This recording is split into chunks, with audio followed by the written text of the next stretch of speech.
All right. Well, I suggest we get started now. So thank you for joining us today for the Doomsday Clock to Positive Steps for Peace.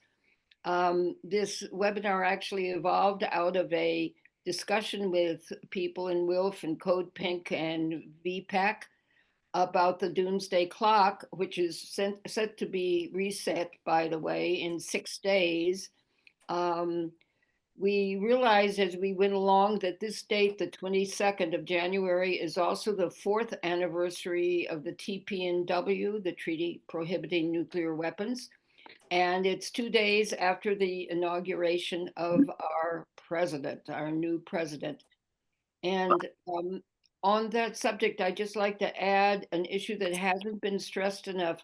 Trump's inaugural extravaganza and in fact his election could not have happened without the Supreme Court decision in Citizens United that corporations are persons and that money is speech. You know, when you think about it, that is what has polluted our whole political exchange. And these billionaires who were lined up on the dais with him were, in effect, putting a crown on his head and decorating it with diamonds and jewels, which was permitted by the Citizens United decision. So please support the groups that are working, like Move to Amend, that is working to reverse the Citizens United decision and by legalizing democracy.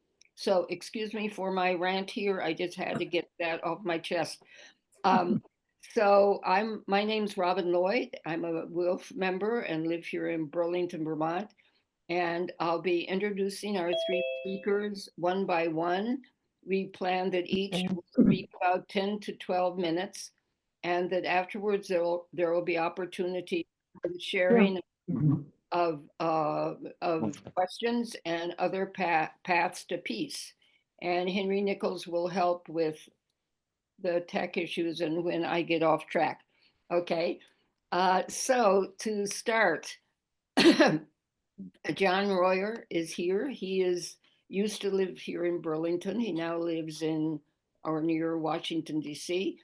And he is a longtime member of Physicians for Social Responsibility, who joined way back when President Reagan came into office, and Reagan had plans to win a nuclear war against the Soviet Union. Remember those dire times? John was active with the international campaign to abolish nuclear weapons as they brought about the treaty on the prohibition of nuclear weapons, and he continues to push for its universal adoption.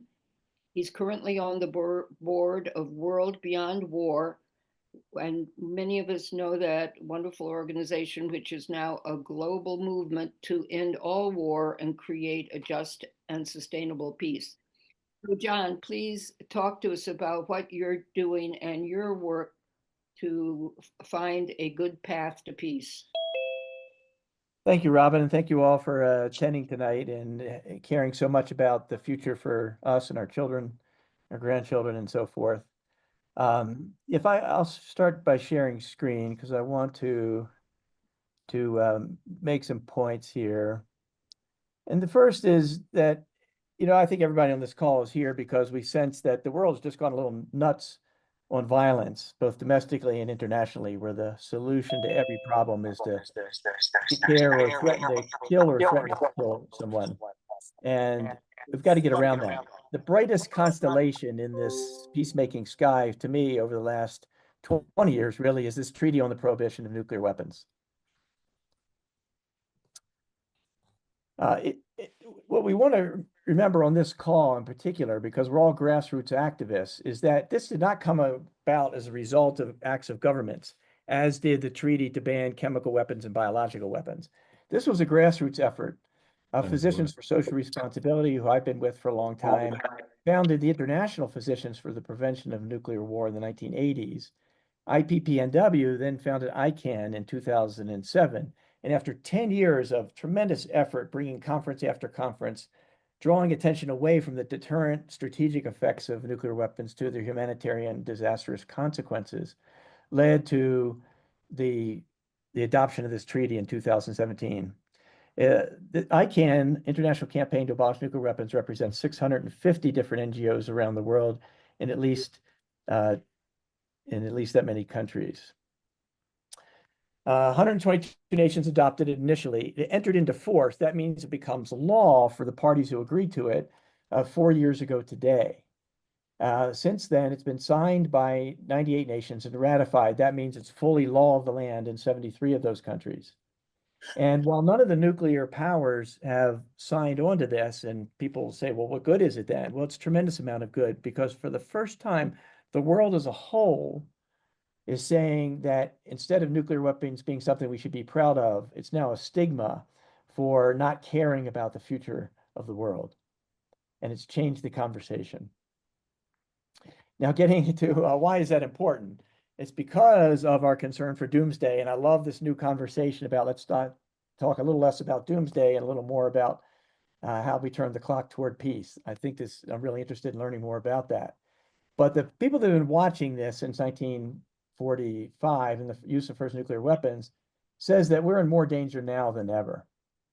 And why is that? Right. Because if you look at this picture, the small mushroom at the bottom of the top picture is a 15 kiloton weapon used on Hiroshima.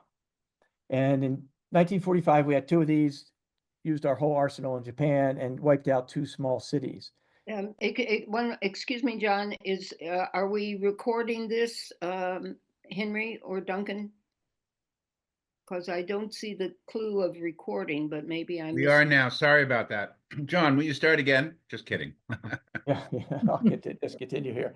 So as of last year, we have 12,000 of these nuclear weapons, all averaging a size Recording in progress of about 20 times the size of those weapons that destroyed Hiroshima and Nagasaki. And in the lower right here, you see just the United States. I mean, this is a danger for the entire globe, but the United States, FEMA has worked out, the Federal Emergency Management Agency, which has been in the news so much lately, politicized, has mapped out where 500 weapons coming from any nation now, but particularly Russia, or 2,000, and how much area would be destroyed. So currently, we think there's just a little over 12,000 nuclear weapons. Most of them are owned by the United States and Russia, with France, Israel, Pakistan, India, China, and the UK having the rest. But what is alarming is that every one of these nuclear powers is threatening another. So the United States always has all options on the table, meaning we'll use nuclear weapons if we need to, whether anybody else uses them or not. Russia, pretty much the same way. Russia and the United States are threatening each other in Ukraine, of course. North Korea and the United States are threatening each other. China and the United States are threatening each other in the South China Sea. India and Pakistan, who've been in a hot war off and on for the last 30 years, are both nuclear armed and have threatened each other. And then there's Israel, whose Knesset members actually said, let's just get this Gaza thing over with and use a nuke there. So everyone is threatening everybody else. And this is really creating a potential disaster. Furthermore, for the first time since 1985, where the weapons have been decreasing because of the great treaty work we did, several nations are not only modernizing with new nuclear weapons, but are increasing their numbers. In particular, North Korea, which didn't have nuclear weapons just 20 years ago. The UK has decided to increase, and the Pentagon says that China, which has had a stable number of about 200 to 300 nuclear weapons since 1963, is now doubling or tripling their arsenals. And I don't see anybody diplomatically trying to end that. Our only answer to that is to make more of our own. And my point is, this risk we're taking is we just can't emphasize it enough. So this is a picture of Mariupol, which was the first big battle in the Ukraine-Russian war, where the city was absolutely utterly devastated. We've got to remember that any nuclear power, and Russia in particular, because they have so many, can make every city in the US and Europe look just like Mariupol in the next hour. And no historian looking back on that is going to say anything other than they knew that was coming. Why didn't they stop it? And that's why we're here today. It would not only look like Mariupol, but it would be, of course, radioactive. So what can we do as grassroots people? We've been working long, hard at this, and I just want to refresh and give ideas to new people too, and to reemphasize. And the first thing we need to do is take heart. The reason I'm still an activist is because when Reagan came in, as Robin said, into office, he was going to win a global nuclear war. And there was a book called With Enough Shovels. If we just crawled underground long enough, we would come out the victors. And I studied the medical and physical effects of nuclear weapons like I studied diabetes or chronic kidney disease, and was horrified at what they were planning. And so hundreds of us spoke all over the country for years, building a grassroots movement that eventually got Reagan and Gorbachev to change their minds and saying, no, this war can never be fought. It's a tremendous victory. It may be one of the reasons we're still here. Mm-hmm. And here's an example. We had well over 60,000 nuclear weapons in 1985. And beginning with the International Nuclear Forces Treaty, followed by all the other treaties, we got down to this 12,000 level, which has just been tremendous. But now we've forgotten that. Nobody in politics and the younger generation seem to be aware of how much that danger is. So what can we do? I'm going to talk briefly about 4 organizations that I think people ought to be familiar with. One is the International Campaign to Abolish Nuclear Weapons. And they've been working hard, I say, since 2007, and right through the adoption of the treaty and its entry into force 4 years ago. And they're continuing to sign as many countries up. We've now reached countries that include 2.5 billion people under their governments. And if you look at the big nuclear powers with the most population, like India or China, I think most people in those countries would just as soon not have nuclear weapons. It's the governments that want them. And then you've heard of warheads to windmills. If your concern is not only for ending nuclear threats, but taking that money and using it for green energy and to save our ecological future, then warheads to windmills is a great effort on that part.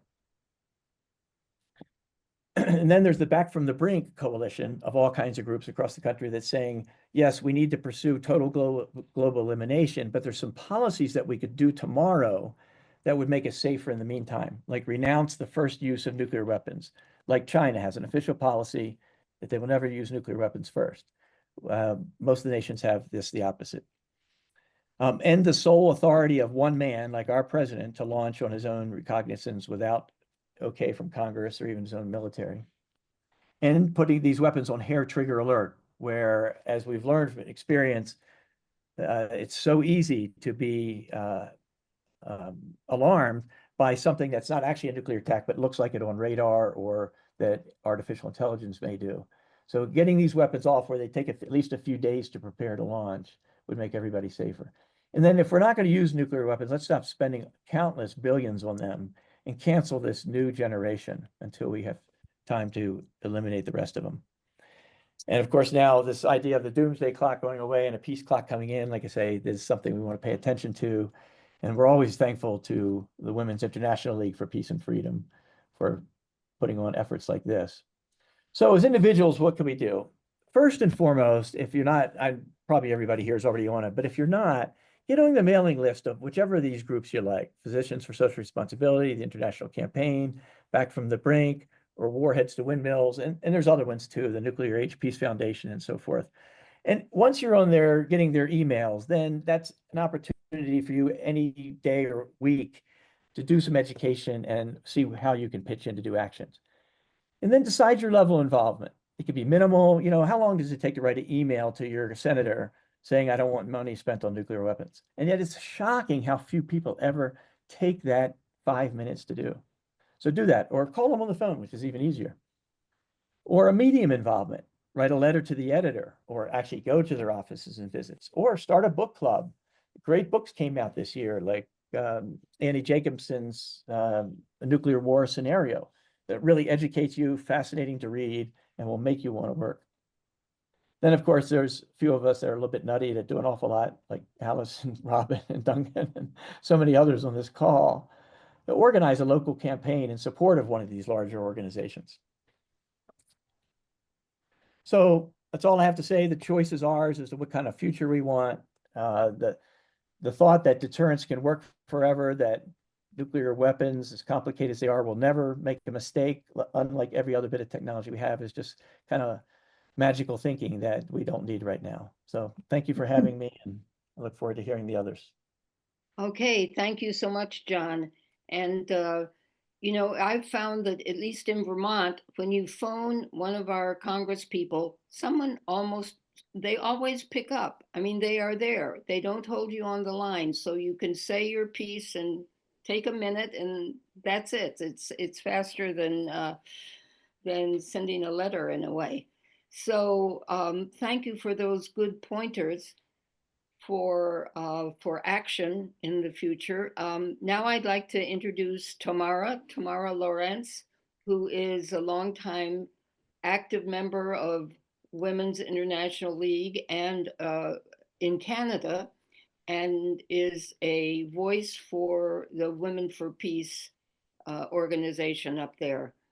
And I've seen her sometimes on the No to NATO webinar, and I know that's a very intense concern of hers, and followed her reports on international peace conferences, such as the one that recently took place in St. Petersburg, Russia.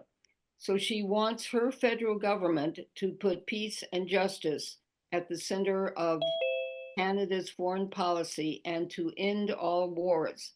Yes, go to it, Tamara. Bring us up to Okay, date. so good evening, everyone. Thank you very much to Robin and the organizers for bringing us all together and having this important conversation on nuclear disarmament and global peace. So I'm speaking to you from Waterloo, Ontario, Canada, the traditional territory of the Haudenosaunee, the Anishinaabe, and the neutral peoples of the Grand River. I have a PowerPoint presentation that I'm going to show as well, but before I show that presentation, I would like to share a couple of resources with you. So the first is, I would like to share with you the recent interview that Dr. Jeffrey Sachs did of author and investigative reporter Annie Jacobson, who just wrote that book, as John said, Nuclear War as Scenario. And it's available on YouTube. So I'll put a link in the chat for it. But at the end of their conversations, Dr. Sachs said, for peace and disarmament, we need to rebuild the human connection. And Annie agreed and said, the fixing of our problems, of reducing the risk of nuclear war and eliminating nuclear weapons comes from the people. The fix comes from people reaching out to the so-called enemy. So I absolutely agree with that. It's so important for us to engage in people-to-people diplomacy and to think of creative and courageous ways that we can take action with the capacity that we have, because our governments are failing us. They're not taking the kind of action that they need to build peace. The other resource that I would like to share with you is this new academic book that came out a couple of years ago by Lois Lairs, and it's called Unofficial Peace Diplomacy: Private Peace Entrepreneurs in Conflict Resolution Processes.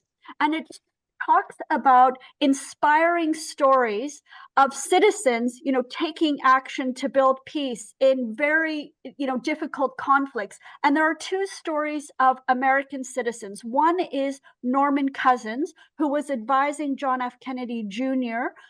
and encouraging him to reach out to the Russians. And of course, Cousins was instrumental in drafting that incredible speech that John F. Kennedy Jr. gave at American University in 1963, calling for détente and peace with the Soviet Union.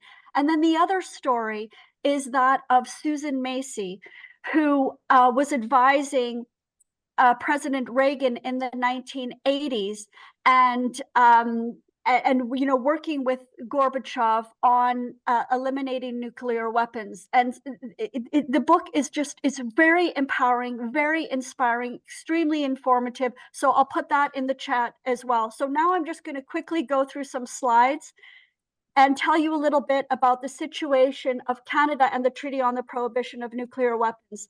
So unfortunately, Canada, because of our membership in NATO, refused to participate in the negotiations on the drafting of the TPNW in 2017.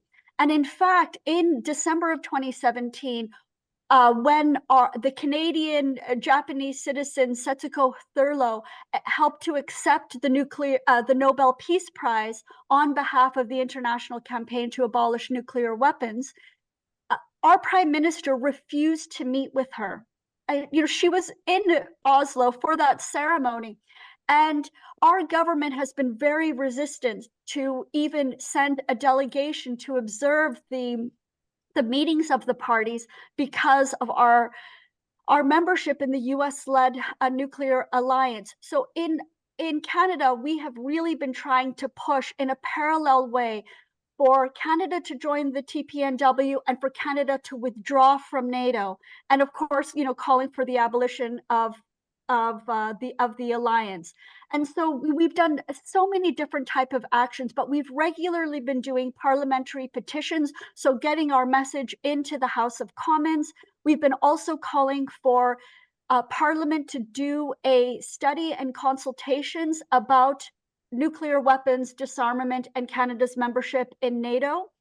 And we've also done things like meetings and rallies, and we have a fact sheet that we've been maintaining and updating, and it's entitled "The Need for Disarmament, Canada, NATO, and the Threat of Nuclear Weapons." And it's on both our Canadian Voice of Women for Peace website, as well as the Women's International League for Peace and Freedom Canada website. And I can send a link in the chat for this as well.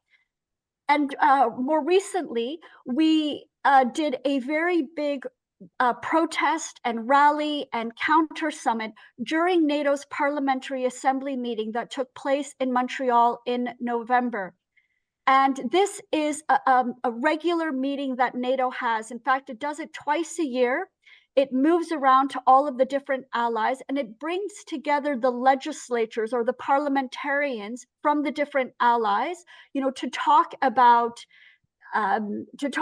their priorities. And in the meeting in Montreal, the priorities were increasing military spending and trying to tackle the threats of Russia and China. There was no prioritization of peace and disarmament and trying to end these conflicts and reducing military spending and investing in peace building. There was none of that. So we had a big rally outside of the NATO Parliamentary Assembly. We did a counter summit. These are some of the pictures of some of the events that we did, but really pushing our message for Canada to get out of NATO and for the alliance to be abolished. And the other campaign that we launched about a year ago, when we started noticing that Canada and the United States are really trying to militarize the Arctic, is this campaign to call for Canada to also leave NORAD. And that is the defense partnership between Canada and the United States. So there is a plan to spend $38.6 billion to massively militarize the Arctic, a fragile oceanic ecosystem. And it's full spectrum domination. So it's maritime sensors, warships, missile launchers, and fighter jets and tactical helicopters and armed drones and these over-horizon radar systems in the Arctic that is really experiencing the extreme effects of global warming. And many of our Indigenous communities in the North are suffering with poverty. So, we are saying that we want the North not to be militarized. We want it to be a zone of peace, as the Indigenous people, the Inuit, have been calling for the protection of Indigenous communities and cooperation on climate change and working through the Arctic Council. The other thing that I want to let you know about is I have made 2 trips in the past 2 years to Russia. I went to Russia my first time in November 2022 after the climate summit that I attended in Egypt. I realized that I could get a direct flight from Cairo to Moscow, and I decided that I was going to do a 1-month tour, a fact-finding mission. And I went to Russia, Finland, Latvia, Poland, and Romania, talking to people about the war in Ukraine, about the effects of climate change in their countries, about the impacts of NATO expansion, and then also the possibilities for peace building. And it was, I learned so much, and I really encourage you all to, to go as well. The second trip that I did was just this past September, and I was invited as a representative of the Canadian Voice of Women for Peace and WILPF Canada to attend the 4th Eurasian Women's Forum in St. Petersburg. And it was an absolutely incredible experience. It was held at the historic Torrid Palace, and so beautiful. It brought together 2,000 women from 126 countries. They reminded me that they represent the global majority. The theme of the conference was Women Strengthening Peace and Cooperation. And they talked about disarmament and peace and ending the war. And I was reminded, because I've been to a number of meetings in Africa, in the Middle East, and in Europe, and that many people don't see the war in Ukraine and Russia the way that the dominant narrative in our Western countries see it. So they very much put the blame on NATO and the United States, Canada and the UK for instigating this war in Ukraine. And they also see Russia and China as trusted partners on development. So while I was in St. Petersburg, I also had the opportunity to attend this really inspiring BRICS Women's Forum. And again, there were huge delegations of women from South Africa and China and Indonesia. It was really incredible. And they're working together for development. They're desperate for development. While I was in St. Petersburg, I also attended this amazing civil society conference that brought together the Russian people, Europeans, and lots of people around the world over Zoom. It was called Peace, Nature, and Cooperation, and talking about ways that we can work together to protect the Baltic area and the Arctic area. We have a declaration. It's on our website. I'll put that in the chat in just a moment. And then I took a high-speed train from St. Petersburg down to Moscow.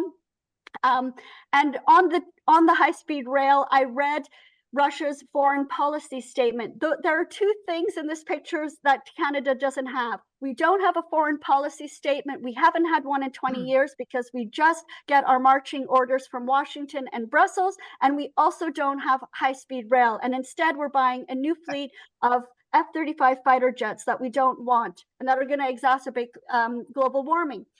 So, and they are also designed to carry nuclear weapons, so they're terrible. The other thing that I did in Moscow was go back to MIGIMO University. I was there in 2022, and I went back and I talked with students and faculty, and I brought some books that they can't get in. They can't get in books from the West, and one of them is, I don't know if you are aware of this new book by two American academics called Dying by the Sword, The Militarization of U.S. Foreign Policy. It's new and it's really eye-opening.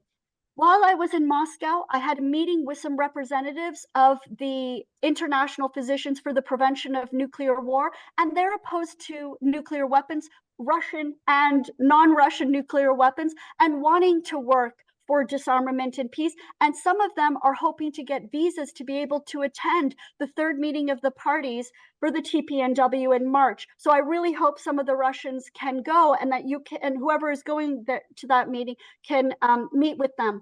And then when I was in Moscow, I also went to the Museum of Contemporary History. And there is this beautiful statue there. And it is a statue that was given by President Reagan after his meeting with Gorbachev, and they were the agreement on nuclear disarmament. And it's beautiful. It's the globe surrounded by the peace doves, and it says, a gift from the United States to the USSR, global peace, people to people. I mean, isn't that beautiful? That's exactly what we need to be doing. I've also been going around the province of Ontario giving speeches, and I'm doing another one next week in Quebec, and trying to make the links between the war in Ukraine, this genocide in Gaza, and the need for disarmament and peace because of the threat of nuclear war in both of these conflicts. And then finally, I want to bring to your attention really quickly an important speech that Mark Rutte, the new Secretary General, gave in December 12th. It's his first major address that he gave at Carnegie Europe in Brussels. And I bring this speech to your attention because it shows you the direction that NATO is moving. It's extremely troubling. And it reminds us why it's so critical for us to call for the abolition, not only of nuclear weapons, but also of NATO. So he said, we, NATO, have enormous advantages. We are 32 allies strong. Together, the NATO allies represent half the economic and military might. I can tell you, we are going to need a lot more military, more than 2%. I know spending more on defense means spending less on other priorities. And that is the grave concern. That is the grave concern because over the past 10 years, NATO military spending has increased from $896 billion, this is the time of the Paris Agreement, to $1.4 trillion. They account for 60% of global military spending. This is depriving us of having the resources that we need for urgent social and environmental needs. So abolishing NATO is critical to our work. And then finally, to all of my American friends, I want to tell you that if you've got any friends that are in Dayton, Ohio, please have them organize a protest and maybe a panel or counter summit of NATO's next Parliamentary Assembly meeting, which will take place May 23rd to 25th in Dayton. So that's all I wanted to share. I welcome our work together on nuclear disarmament, global peace, and abolishing NATO. Thank you very much. Wow, thank you so much, Tamara. You are such a courageous world traveler. Can you hear me? Yes, I can, and I seem to not be able to stop the sharing of the slide. I'm hoping that the organizer, the person on technical, can help stop the screen share, but I don't actually. This is strange. I usually can stop it, but I can't actually find the control. Well, still, now I see it. I see it. Okay, yeah, I can stop the share. Okay, thank you. Just one question, and others have questions that will be answered later. But what isn't your government in the midst of changing from Trudeau resigning? Yes. Is there a peace party in Canada? So just very quickly, our government right now is prorogued because our prime minister is planning to step down. So there's going to be a leadership race for the Liberal Party, and then that will take place in March, and then sometime shortly after March, we are expecting a federal election.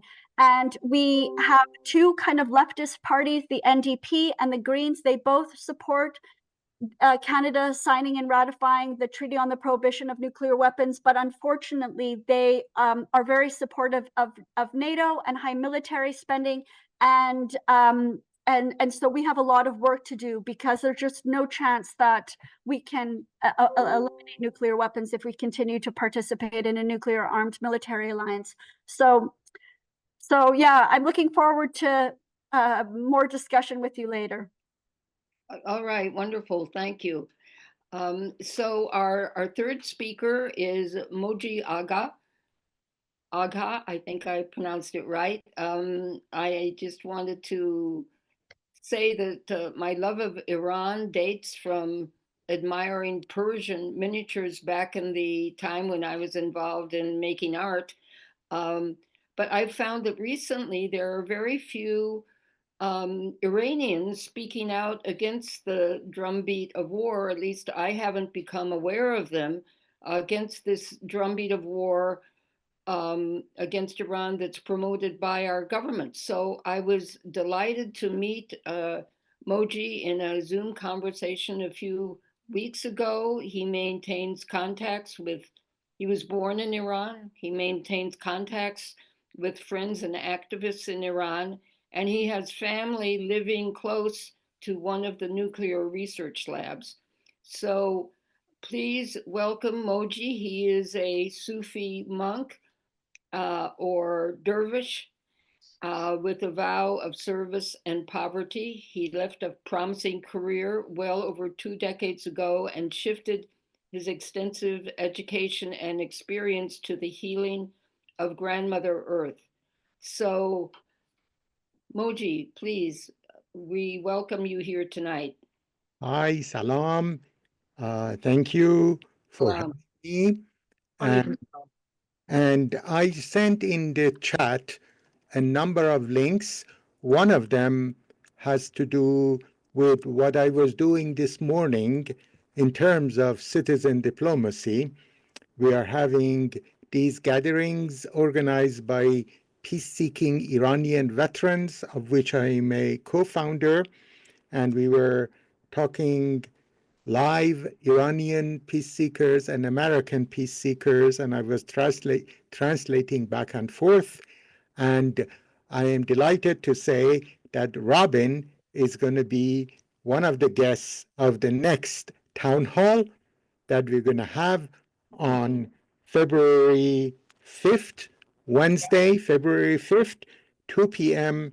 Eastern Standard Time on Zoom. And so I am so happy to be talking on such an important topic, i.e., the doomsday clock being pushed back toward peace. And so part of what this peace-seeking Iranian veterans and the people that I'm working with inside Iran are doing, or I've recently suggested it and they have embraced it, is a crazy Sufi dream, big dream. You need to dream big. Otherwise, not much is going to materialize. We are beginning a discussions about a roadmap toward a global Iran peace agreement, at the center of which would be the U.S. and Iran's regimes. Let's call them regimes, but 26 countries, all of the BRICS countries included, would be, I don't know, some appropriate capacity as observers so that we can have a global Iran peace as opposed to U.S. Iran only peace agreement, because Iran and the chronic conflict that is involves Iran, at least from the 1953 coup that overthrew Iran's secular democracy with the help of the Soviet Union also, by the way, and Dr. Mossadegh of Iran, of which I am of course, an admirer. I founded the Mossadegh Legacy Institute with the encouragement of Noam Chomsky, and he said among his legacies, of which I am advocating the nonviolence of Mossadegh, he was in touch with Mahatma Gandhi. He said internal despotism and external colonialism are two sides of the same coin. In any protracted conflict, there are parties that become addicted to the dynamics of the conflict. They benefit from it economically, politically, ideologically. So hence, Dr. Mossadegh and other people were the forefathers of the non-aligned movement, so that we don't become trapped in taking one side over the other, the ones that point at each other as enemy, but they are interdependent as enemy. So the map that you saw of Iran thanks for the techie, wonderful young man, had at its center my hometown of Natanz, and Natanz is the Iran's main nuclear enrichment facility, and some of my family lives in Natanz. So it has been, it's number one on the Israeli nuclear threats, nuclear attack threats. And so we are building, I am trying to build as much as I can. Inside Iran, I can't be helping, although I'm trying nonetheless. I cannot be building and helping the civil society of Iran to get to become to be more empowered. But in the U.S., where I have to live in exile, unfortunately, I have been working on on an organization called, again, that came out of the Mossadegh Legacy Institute, and it used to be called Circles of Nonviolence and Community Collaboratives. Now it's called Chambers of Compassion or Intersectional Circles, whereby we as peace activists, environmental activists, human rights activists, democracy activists, healthcare activists, whatever our good cause, we need to have a place that is called the same thing in every community, in the same way that chambers of commerce are called the same thing all over the place. We and chambers of commerce collaborate or systemically collaborate between, industries. We as civil society actors need to have a community, have an entity in each community in order to systemically collaborate what we do so that the work of a climate change activist would add to the power of a peace activist and a healthcare activist and vice versa. The link that you see there is a step-by-step procedures as to how to create these chambers of compassion or intersectional circles. Intersectional is the methodology, if you will. What they do is intersectional collaboration across cause. The symbol of it is a very ancient symbol, the 30 bird. This is a Sufi interpretation of diversity and unity flying together. And I don't have time to explain all of this, so I have to do headline news and summarize everything. And then the other thing that I have sent a link to in the chat is PATH, Peace and Truth Heals. Peace by itself doesn't heal. Truth by itself doesn't heal. However, peace and truth heals if practiced, if practiced genuinely and in a way that Erica Chenoweth, Professor Erica Chenoweth, the 3.5% lady, she is one of the endorsers of this project, and also Noam Chomsky and others. And so we have currently, to go back to the Chambers of Compassion, in the United States, and as far as I know in Canada and other places that I'm aware of, the civil society is fragmented. We are working in silos. And what we need to do is to build the infrastructure for systemic collaboration across civil society cause. And that's what the Chambers of Compassion or intersectional circles is about. However, PATH, Peace and Truth Heals, has two other components besides Chambers of Compassion. One of them is called Iranian Nonviolence, of which the first project, Peace-seeking Iranian Veterans, is a way of trying to practice it, put it to practice. Iranian Nonviolence, which has a 1,000-year background in Iran, and or actually even more.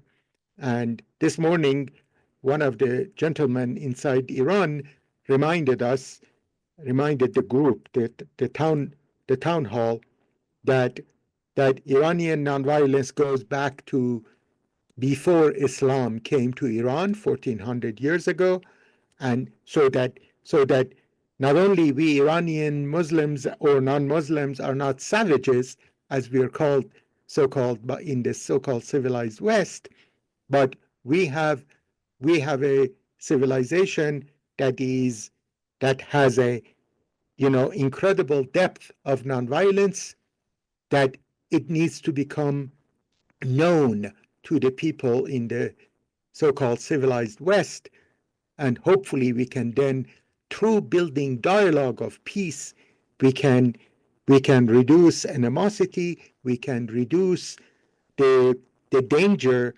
of us killing grandmother Earth. We are killing grandmother Earth. The rate of extinction of species is 3.5, three species per hour. So the last thing that grandmother Earth needs is more wars, more inequality, more hatred. So I don't know how much time I have left, but sorry that I'm rushing through this, but I would be more than happy to answer questions or to comment on other people's comments and whatever. Okay, well, thank you. Can you hear my voice? This is Robin, because, oh, there I am. Good. I didn't see it for a while. I just have one question. When you talk about Iranian veterans, and, I'm asking myself, well, what war are they veterans of? And then I realized there was that huge war. Could you just say how many veterans, what, to what degree they're a population in Iran? Well, it's mainly the veterans of the Iran-Iraq War, of which the Soviet Union and the United States were supplying weapons to Iraq, and in order to instigate it, in order to keep it going, and also inside Iran, the so-called revolutionary government then said, wow, war is a racket. So this is business, good business. So they became collaborators as enemy. Internal despotism and external colonialism are two sides of the same coin. As far as the people inside Iran who are part of the peace-seeking Iranian veterans, there's very few at this point. However, a lot of people inside Iran, including veterans, are afraid of being labeled, especially I am an Iranian American, so the regime labels anybody who is an Iranian who doesn't follow the path of internal despotism, which pretends to be religious, as a Zionist agent and American imperialism and whatever. So people inside Iran are very afraid of being open about developing the civil society.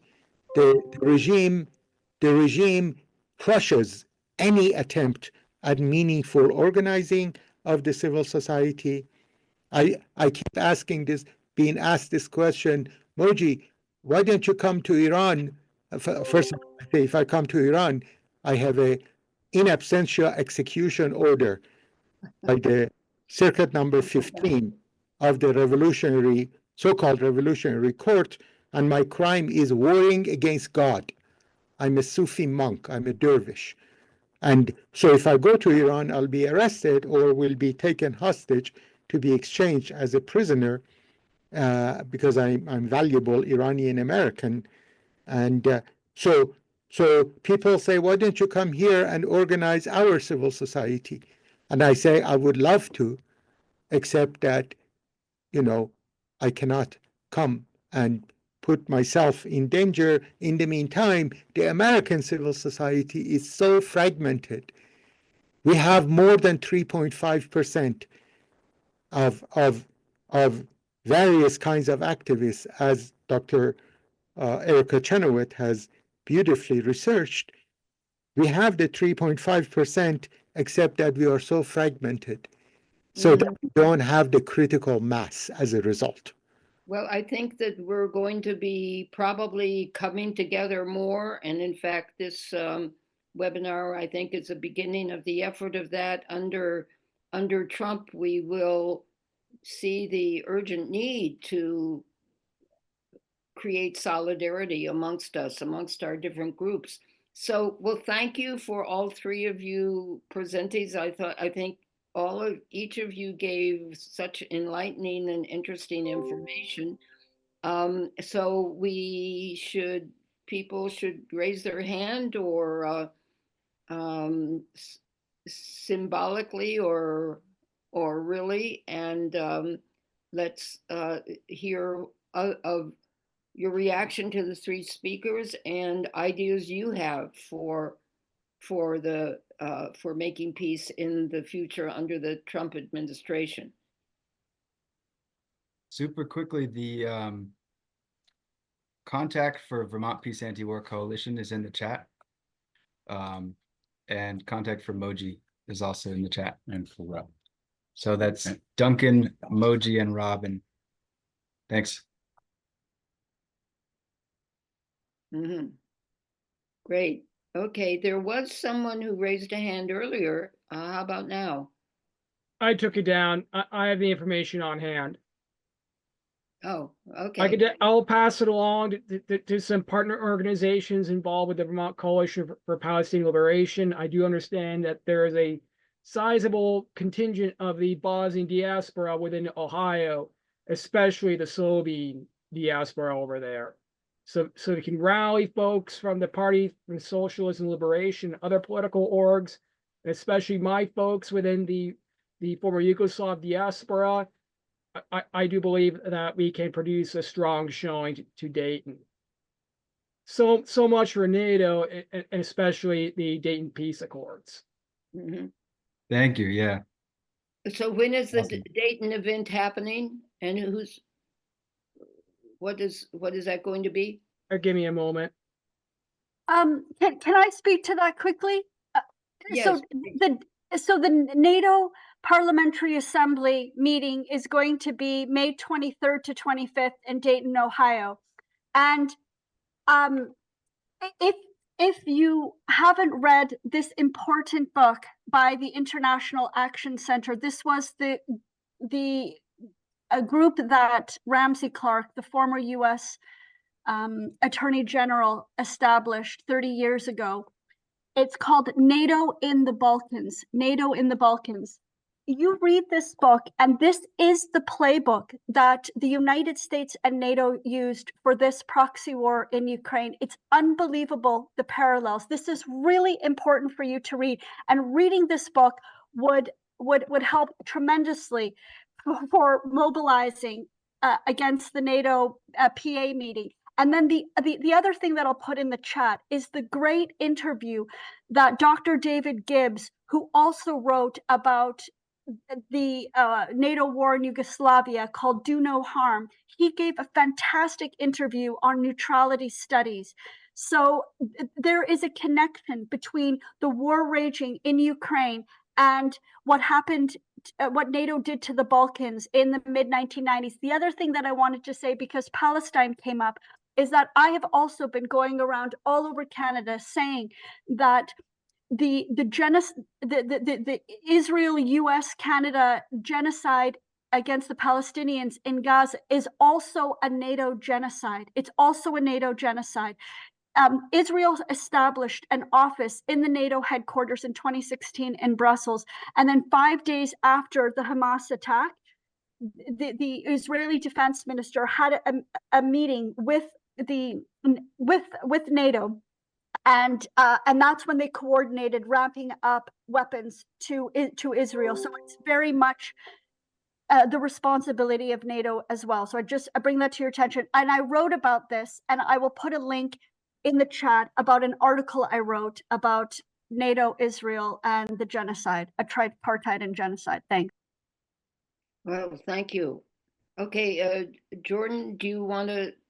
I'll keep this short. The years leading up to the Yugoslav war, my late mother worked within the Interior Ministry as an intelligence analyst, and she's seen some documents with her own eyes from intelligence reports, and from what she's seen, the U.S. was meddling in the region.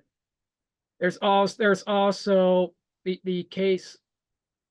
There's also the case of Srebrenica as well, where the U.S. used a similar scheme that they funneled weapons to Nicaragua to overthrow the Sandinistas via Iran, where they used Israel to send U.S. arms and equipment to former Yugoslavia to support the Serbs and also to support the Srebrenica genocide. Wow. Diana Johnstone, I remember her. She's a great writer. She's showing us, Tamara's showing us. NATO Balkan. NATO. What was the name of the book, Tamara? Oh, so this one by Diana Johnstone, Fool's Crusade, Yugoslavia, NATO, and Western Delusions. And then, of course, the one by Chomsky, The New Military Humanism, Lessons from Kosovo. It's our failure to hold NATO accountable for what it did to the Balkans. You know, why we've been in these endless wars in the post-Cold War period. And the parallels are just incredible. The dehumanizing of the leader, the manufacturing of atrocities, the manipulation of information, the propaganda of the media. It's incredible. It's incredible. You've got to go back and remind yourself of this history. Okay, well, everyone save the chat and get the titles of these books and order them, not through Amazon, but some way or other. BDS! BDS! Are there others who want to speak? And I hope that Didi or Henry or others who've been working on promoting the peace concept or the peace clock into the future will speak to us as we terminate this meeting. But I see there are some other signs. Ask to unmute. John Russell, do you want to speak? Oops. Yes, hello. With respect to Moji's statements, and he is my housemate, Ramsey Clark claimed that both Iran, that the U.S. had supported militarily both Iran and Iraq. Yeah, to set them against each other. Isn't that the idea? Yeah, yeah. And the Soviet Union was giving weapons to Iraq and also Israel. And so war is a racket. And especially where there is internal despots that they see, wow, this is to their benefit because they can build their dictatorship, whether it is religious, claims to be religious or not, when they see they can build their dictatorship on the back of creating and maintaining a stance, a war and sanctions, and then they become beneficiaries of sanctions. So they prevent sanctions to be lifted. They sabotage Iran nuclear deal, for example. Wow. Okay. Yeah. I see Alice Slater raised her hand, and now I don't see where she is. I saw people her hand was up. Can You asked to talk about the peace clock that Didi and her son worked on, Henry. This was actually a Zoom that you did, Robin, that you asked me to speak, and I was talking about I'm sick and tired of the doomsday clock. You know, it's 90 seconds to midnight, and you know, we're not talking about all the broken solutions that would allow us to not talk about doomsday. And then Dee Dee said, let's have a peace clock. So that's where we got to on that seminar. But I just want to make my point clear, and I wrote an article about it. We are doing a stupid step-by-step process to oblivion. Every time something good happens, along comes what Ray McGovern, the CIA, former CIA briefer who's in the peace, he calls it the Mickey Mat. The military, industrial, congressional, intelligence, media, academic think tank complex. And they're crafting this message for us. So like when we got the ban treaty that John talked about, we won the Nobel Peace Prize, and it changed the language of nuclear treaties, because we had the non-proliferation treaty that said make good faith efforts. Well, the ban treaty said forget it, they're banned. You can't use them, you can't threaten to use them, you can't make them, you can't share them. Gone, taboo. That's what the new treaty said. Immediately, there was a huge funding of back from the brink, no first use, all these steps, instead of saying abolition. And it was funny, I was doing some research and I found a phrase that scholars are using now. They're calling this this endless negotiations to control arms, you know, steps to control anti-preneurism, anti-preneurism instead of entry. Where instead of the U.S. proposing abolition or total and complete disarmament or elimination, it's always proposing new meaningless steps towards illusory progress. And the more steps we took, like John told us, we went from 70,000 down to 13,000 nukes on the planet. The doomsday clock keeps getting closer. It's never been so close. It's like a minute and a half to midnight. So we have to change the way we're talking, and we have to take advantage of all the opportunities that we didn't use. Like Russia and China tell us forever, we'll talk about nuclear disarmament if you promise not to put weapons in space or ban cyber. They keep putting resolutions in over and over again. But treaties to ban weapons in space, but a treaty to ban cyber war. U.S. says no, we veto it. We're making a killing on killing. I mean, that's what's going on in this country. Yeah. Wow, thank you, Alice. You're a true abolitionist of nuclear weapons. I think Dee Dee has her hand up. Can you? Yeah, I'll just jump in after Alice, and thanks, Robin, for hosting this, and Duncan and Henry for doing the tech and all of that. And yeah, as Alice said, I was inspired listening to Alice talking about all of these missed opportunities for actual peace. And I had just actually hopped into that webinar, and I said, the reason I said, why don't we have a peace clock, is because I had in my mind a framework from one of my mentors who just passed away, Carol Sanford, who had just given a workshop talking about, can we look whenever we're writing or whenever we're working or whenever we're organizing something, are we organizing against? Are we organizing with those who already agree with us and who are like us? You know, are we with our little in group, or are we organizing with everyone toward the thing that we all want? And I thought that was so inspiring. So as I'm listening and I was hearing Alice talking about the doomsday clock and this anti-preneurism, et cetera, I said, oh, well, it's just a language issue, really. You know, it's like we're always against doomsday. It's the same, that a lot of the same things would happen, but it'd be so much more inspiring and give us a much clearer picture of where we want to be if we're saying it's not the doomsday clock, it's the peace clock. So just a little historical background, but really it's very exciting to see.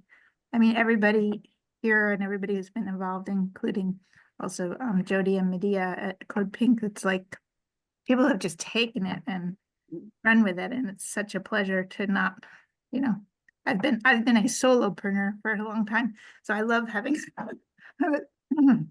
this great community of people that could just take it and run with it, and that Okay, makes it a lot more fun. Thanks. Duncan or Henry, maybe you can put up that graphic again, and I think we have a few more minutes here. But are there events planned for the Peace Clock? Is there a webinar scheduled to come up? I got so involved in this one, I wasn't paying attention to what's coming up.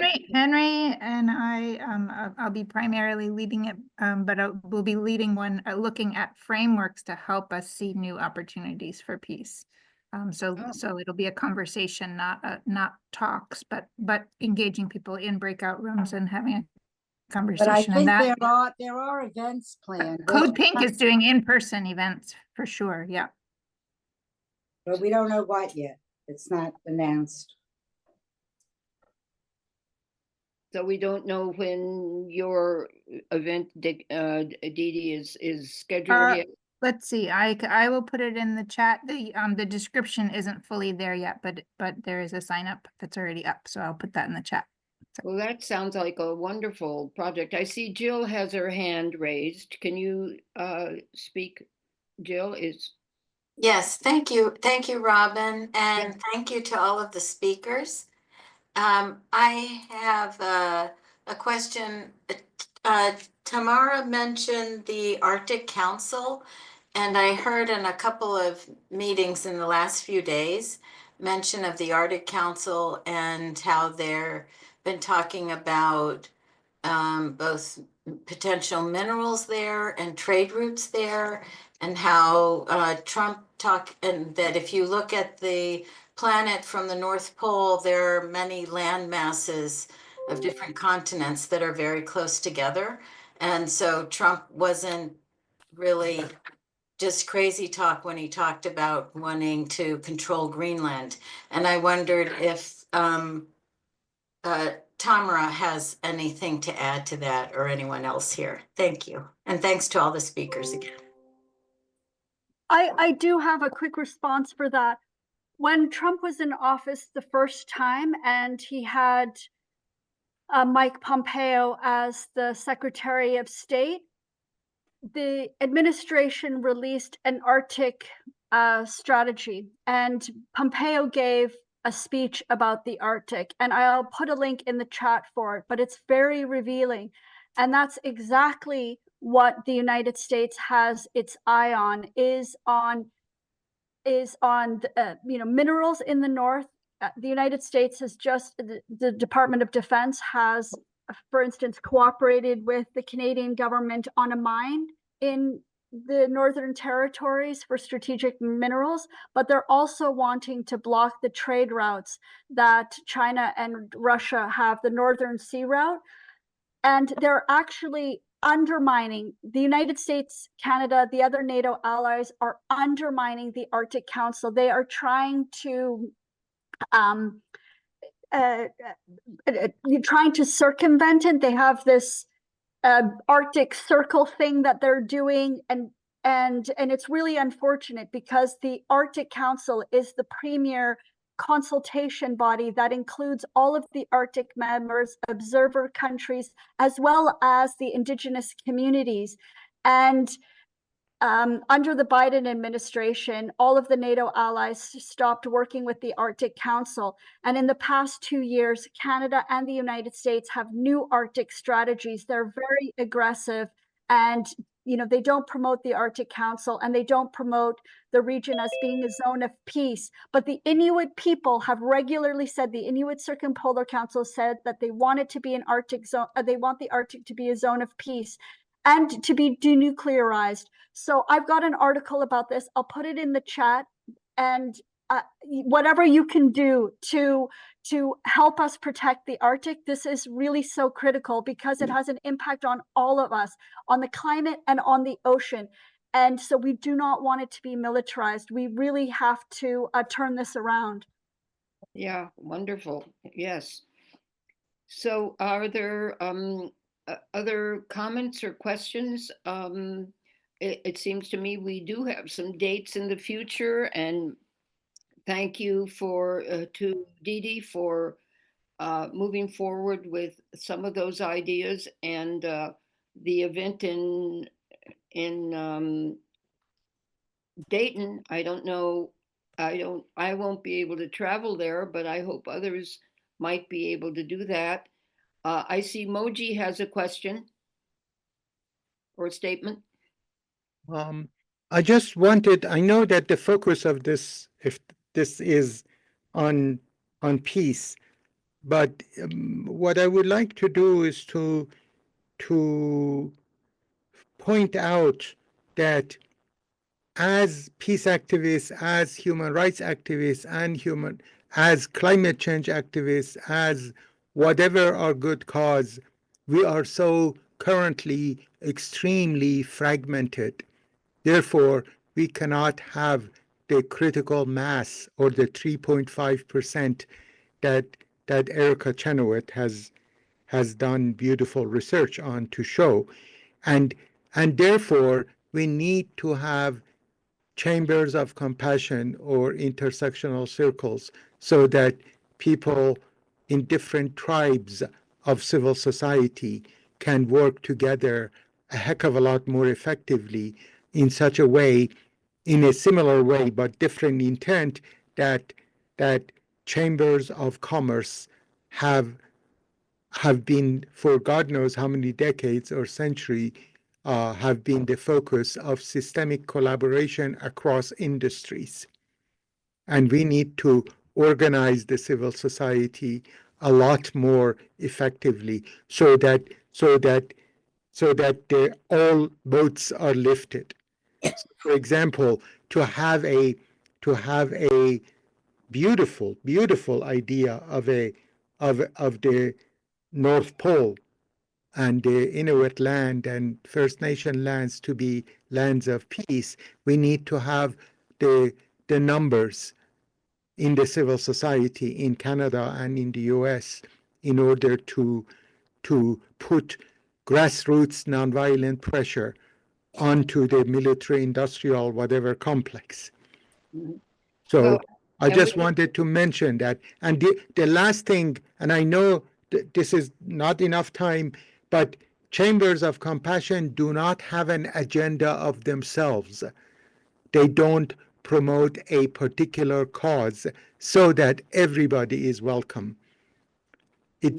Chambers of compassion or intersectional circles do not have an agenda of themselves, an ideology of promoting a particular ideology, religion, or any kind of agenda, so that everybody in the civil society is welcomed, so that we can build bonds of collaboration across our various causes. Thank you. All right, well, thank you. And are there any other people who want to speak? American Game Table, was your hand up, or maybe not? You're just waving. Yes. All right. Or It's getting late, so I'll try to be brief. I have been involved in the nuclear issue for quite some time, going way back to the 1980s. And I now try real hard to think of something that might be new. And just one of them, very briefly, might be, maybe, a new idea for organizing. And this is it, briefly.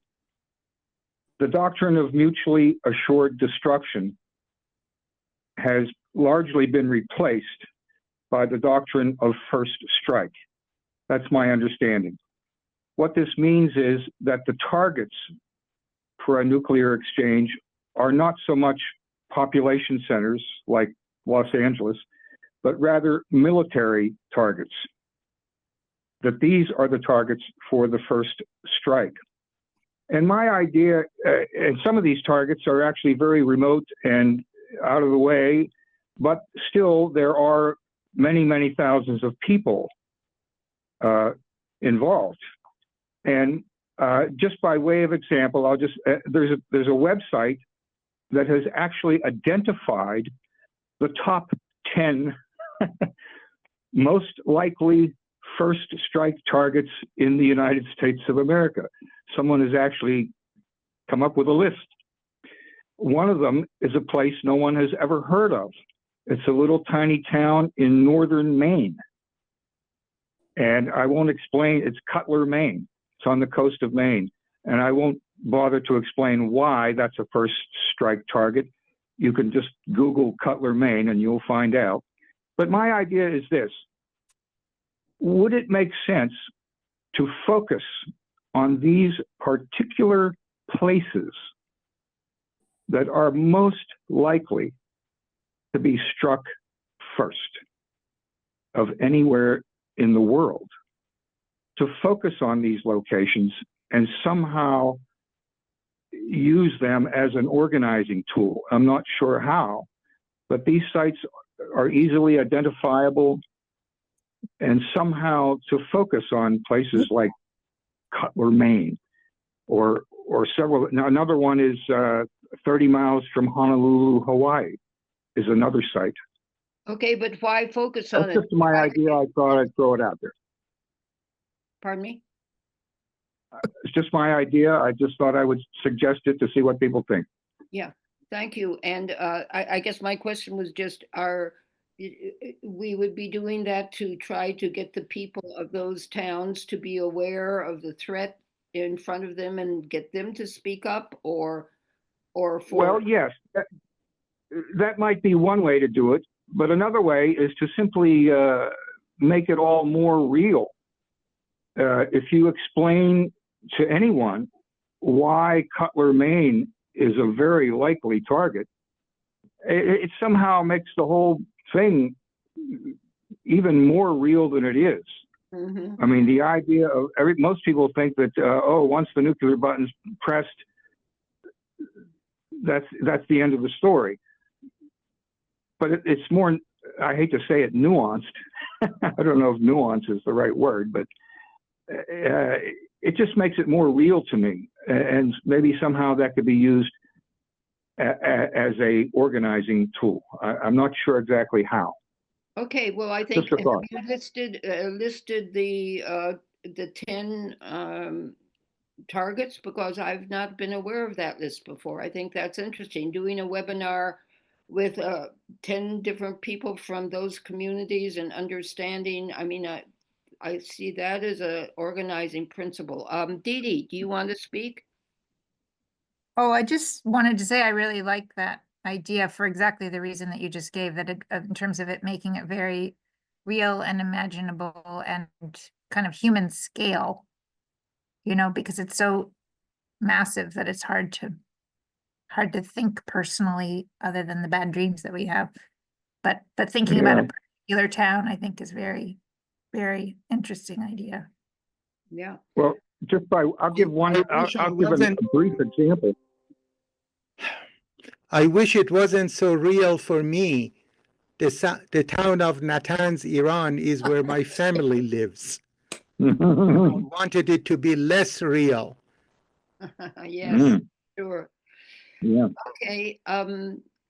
Well, I think we've gone on for a good long time here, and I think this has been very interesting and enlightening, and a lot of good sharing. And we have some projects that have been mentioned in the chat that we will follow up on. So do any of the other organizers of tonight, like Henry or Dee Dee, want to say goodbye? And I am glad Crystal is there. So many good people on this call. So if no one has more comments, I guess we'll close it down and hope to see you before long on another webinar as we grow bigger and bigger in the next few weeks and months. I think Henry and Duncan wanted to say. Well, just thank you so much, everybody, for putting these issues together, because they're not separate, and it has to do with U.S. empire. And one genocide exposes the lies about the motivations for humanitarian intervention anywhere else. And so I think all of you put together the pieces, and thank you for that. Wow. Okay. Thank you. Good. All right. Well, I guess And it's. I hope, do I have a couple of minutes because we're dealing with the second coming of Trump, as they call it, the Wow. second coming of Trump, and that we need to understand, besides the interrelationship and the codependence of internal despotism and external colonialism, as Dr. Mossadegh of Iran said, the Gandhi of Iran said after the coup, we have this other relationship that helps me organize my thoughts. It's the ideological populism versus democratic populism. Ideological populism is whether the ideology behind it is Trumpism, racism, Zionism, apartheid in South Africa, or make Russia great again, make India great again. On the one hand, we have ideological populism that is imposed from above through massive manipulation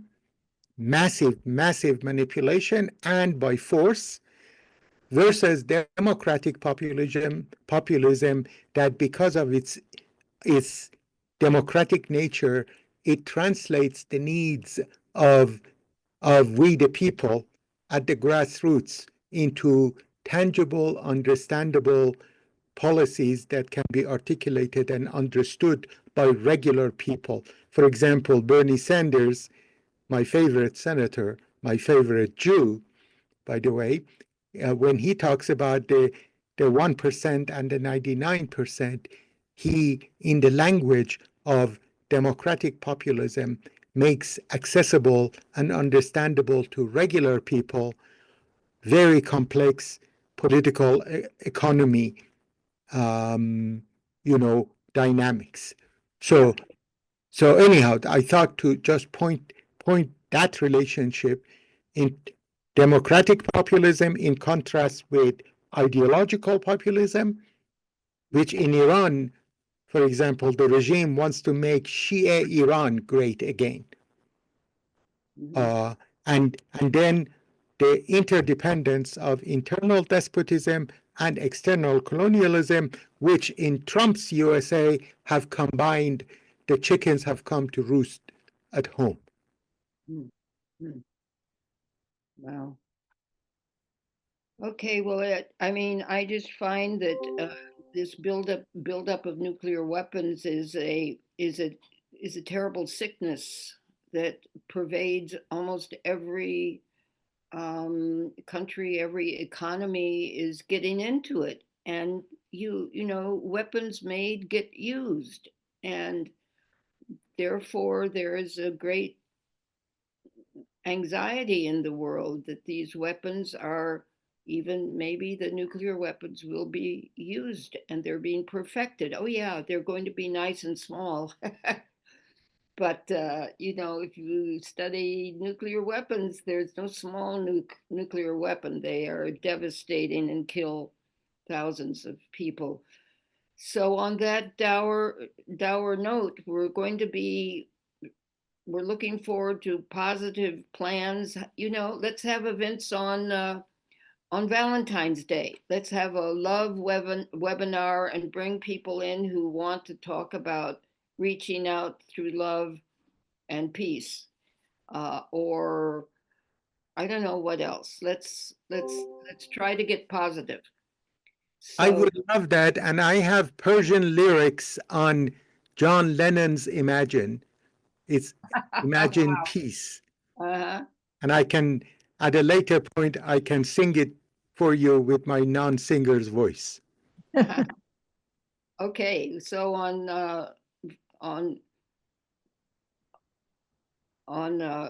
Valentine's Day, we will make sure you will sing that.